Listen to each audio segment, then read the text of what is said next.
Good day, televiewers, and welcome to the program GC Revision Guide.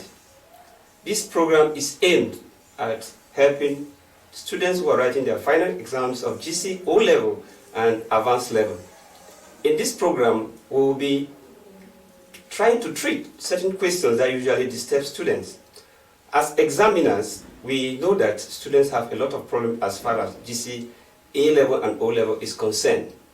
I am called Chofang Sylvester.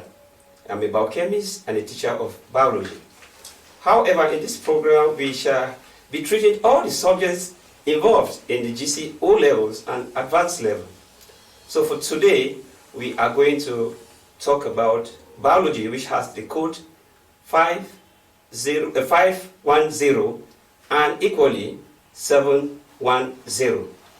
So in our topic today that we are going to take a particular question and treat, we will be talking about respiration.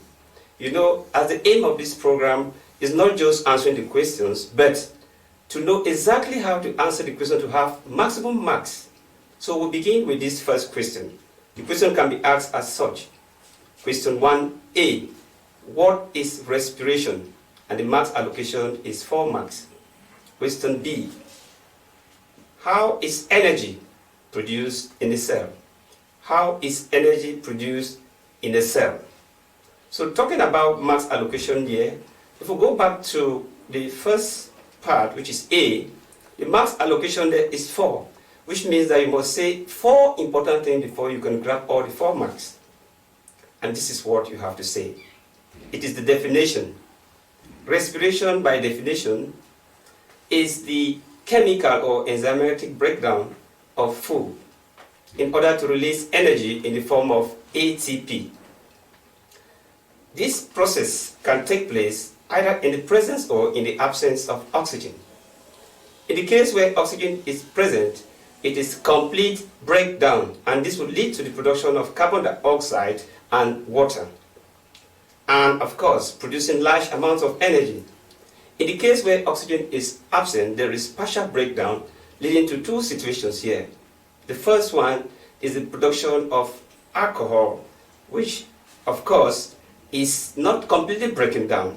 So the amount of energy produced here is limited. We have the second situation in the case of animals, which is lactic acid production. So that is exactly what you have to say to grab these 4 marks. You can go ahead to say when oxygen is present, there is complete breakdown, and it is known as aerobic respiration. And when oxygen is absent, it is partial breakdown and leads to lactic acid fermentation or alcoholic fermentation. So that is it for the definition.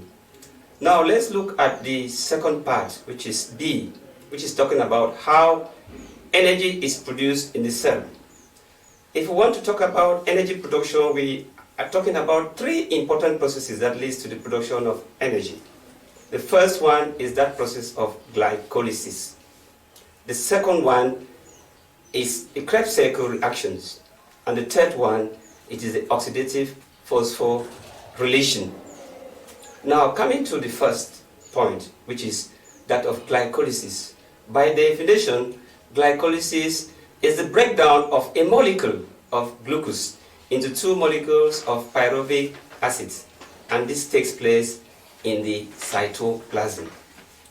And this breakdown is done by enzymes, and the first reaction is that of the phosphorylation of glucose. That is to say, glucose is converted to glucose 6-phosphate, and the enzyme which brings about this reaction is known as hexokinase.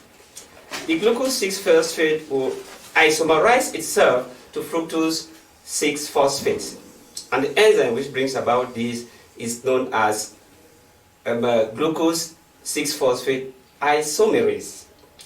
And the fructose will also acquire energy from ATP to be converted to fructose 1,6-diphosphate, and the enzyme which carries out this reaction is known as fructose 6-phosphokinase. This fructose 1,6-phosphate undergoes what we call hydrolysis by an enzyme called aldolase to produce 2 3-carbon compounds. The first one is known as glyceraldehyde 3-phosphate, and the second one is known as dihydroxyacetone 3-phosphate. Now, these two are compounds of three carbon compounds, and they are interconvertible. So, the enzyme which is known as 3-phosphoisomerase will convert the dihydroxyacetone to give you 3-phosphoglyceric acid. So from this moment, it is two molecules of 3-phosphoglyceric acid which is completely broken down to pyruvic acid as such.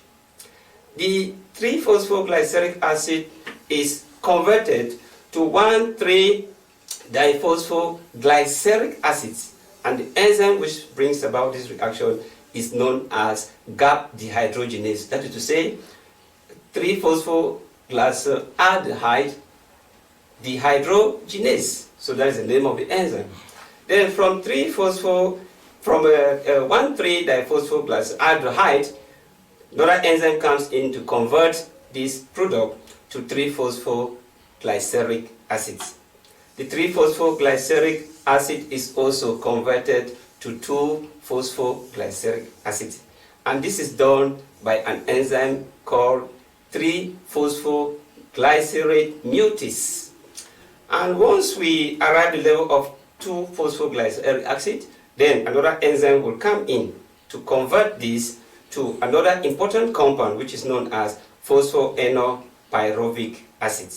The phosphoenolpyruvic acid, with the action of the enzyme called enolase, is converted to pyruvic acid, and this is the end of glycolysis. So as I said before, glycolysis is that process where a molecule of glucose is broken down to two molecules of pyruvic acid, and this takes place in the cytoplasm. We are going to take the second phase, the second phase, which is that of the Krebs-Sepko reaction.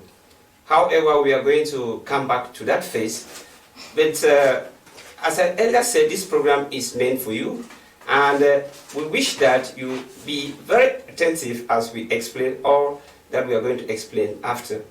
So we will be coming back to take the second phase, which is that of the Krebs-Sepko reaction.